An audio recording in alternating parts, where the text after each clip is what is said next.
এই ভাটার মালিক সোহেলবাবু আজ থেকে 50 বছর আগে এই ইটের তলায় সব সোনা লুকিয়ে রেখে গিয়েছিল। আজকে আমরা এগুলো চুরি করে সব বড়লোক হয়ে যাবো।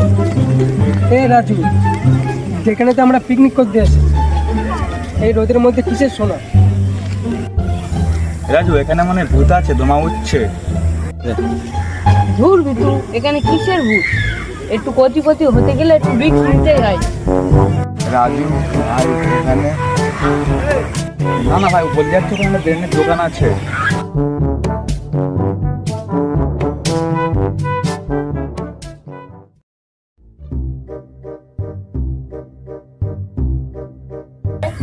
আরে ভাই, মনে হচ্ছে ডাকাত দল চলে এসেছে।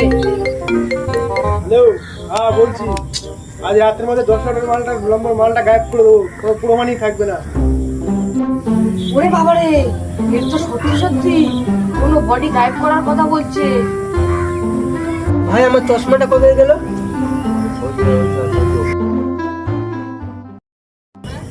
তুই ভাই একটু আসতে বল, ওরা যদি জানতে পারে না আমাদের এই ইটের সাথে আমাদেরও পুড় দেবে। আরে সেই থেকে চুপ বলছি, আবার কিসের চুপ করবো? পুলিশ ভাই।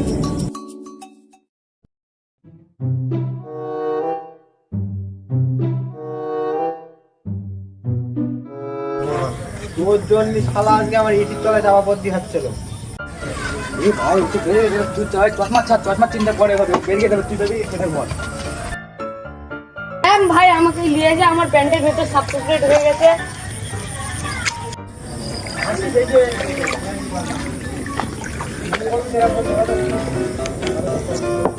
কি রে ভাই, চুপ করছিস? ওখানে কে রে? ওই মনে হয় ভাই ডাকাত দল আমাদের দিকে তেড়ে আসছে।